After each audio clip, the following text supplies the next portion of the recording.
వైఎస్ఆర్ జిల్లా యోగివేమన యూనివర్సిటీ అధికారుల నిర్లక్ష్యం మరోసారి బయటపడింది. హాస్టల్ మెస్ భోజనంలో బల్లులు పడి 30 మంది విద్యార్థులు ఆసుపత్రి పాలయ్యారు. దీంతో విద్యార్థులు ఆందోళనకు దిగారు. గతంలో ఆహారంలో ఎలుక దర్శనం ఇచ్చింది. అప్పుడు విద్యార్థులు పెద్ద ఎత్తున ఆందోళన చేపట్టారు. అయినా పరిస్థితిలో మార్పు రాలేదు. తాజాగా రాత్రి మెస్లో తిన్న ఆహారంలో 3 బల్లులు కనిపించాయి. అధికారులు విద్యార్థుల జీవితాలతో ఆడుకుంటున్నారని స్టూడెంట్స్ ఆవేదన వ్యక్తం చేస్తున్నారు. మెస్లో పరిశుభ్రత లోపించిందని అధికారులకు ఎన్నిసార్లు ఫిర్యాదు చేసినా ఫలితం లేదంటున్నారు.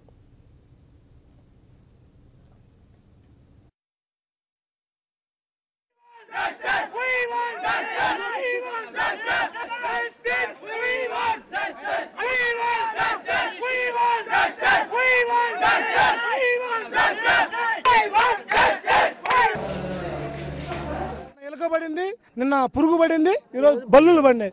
ఈ రోజు మొన్న కమిటీ వేశారు, నిన్న కమిటీ వేశారు, ఈరోజు కమిటీ వేశారు. ఇట్లా కమిటీలు వేసుకుంటూనే పోతున్నారు.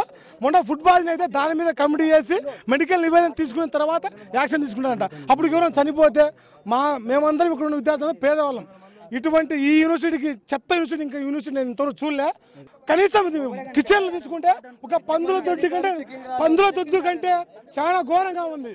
మేము చేతిరాతలతో అనేక పత్రాలు కూడా రాసి రిజిస్టర్ గారికి అయితేనేమి, వీసీ గారికి అయితేనేమి, ప్రిన్సిపల్ సార్ గారికి అయితేనేమి, ఇక్కడ చీఫ్ వార్డెన్ గారికి అయితే అందరికీ మేము అలాంటి పత్రాలు అన్ని అందించడం జరిగింది సార్. ఇప్పుడు జరిగిన విషయం అయితే ఇంతకుముందు ఎలకలు పడినాయి, ఇప్పుడు మళ్ళీ బల్లులు కూడా పడినాయి సార్. ఈ బల్లులు పడినాయి అనే విషయాన్ని మేము చెప్పిన విషయాన్ని ఏం పట్టించుకోకపోవడం వల్ల మేము ఈ విషయాన్ని కలెక్టర్ గారి దృష్టికి తీసుకెళ్లాలని మేము అందరం బయలుదేరిపోయే క్షణంలో మీరు వచ్చారు సార్. లోపల మెస్సాల్లో మొత్తం దారుణంగా ఉంటుంది సార్ పరిస్థితి. ఎలాంటి క్లీన్ కానీ ఇది యూనివర్సిటీ ఈ దీంట్లో ఒక పోస్ట్ గ్రాడ్యుయేట్ స్టూడెంట్స్ చదువుతుంటారు అనేటువంటి ఒక విషయం కూడా వాళ్ళలో మచ్చుకని లేదు సార్.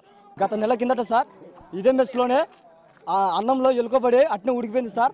దానివల్ల తిని 30 మంది విద్యార్థులు అందరూ స్కాలర్లు హాస్పిటల్ పాలైంది సార్. రిమ్స్కి ఎత్తుకుపోయిన నుంచి అయిన పిల్లలకు టాబ్లెట్లు సరితగా లేవని ఎన్నిక పంపించడం జరిగింది సార్. అదేవిధంగా వాళ్ళకు వీసీ దగ్గర పెడితే విషయం తీసుకుపోయి సార్ ఇట్లా జరిగిందని 10 నుంచి సాయంత్రం 6 వరకు జరుగుతే కన్నా వీసీ గారు వచ్చి ఏం జరగలేదు వీళ్ళందరినీ డిస్మిస్ చేస్తున్నారు.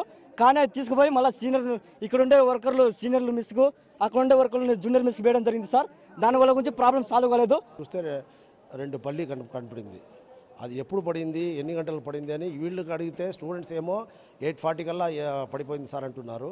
బట్ ఇక్కడ మెస్ వర్కర్స్ని అడిగితే 9 వరకు మేము ఇక్కడ ఉన్నాం సార్, 9 తర్వాత మేము వెళ్ళిపోయినాం, దాని తర్వాత ఏం జరిగిందో మాకు తెలియదు అంటున్నారు. ఇప్పుడు వీసీ గారు, రిజిస్ట్రార్ గారు, ప్రిన్సిపాల్ గారు ఊర్లో లేరు. వాళ్ళందరూ హైదరాబాద్ పోయినారు, మీటింగ్ ఉంది అని. కొంతమంది విజయవాడ పోయినారు, కొంతమంది హైదరాబాద్ పోయినారు. అందుకోసం రేపు వేరే వాళ్ళతో నేను డీన్స్తో వాళ్ళతో డిస్కస్ చేసి దీనికి ఏం చేయాలనేది ఒక పర్మనెంట్ పరిష్కారం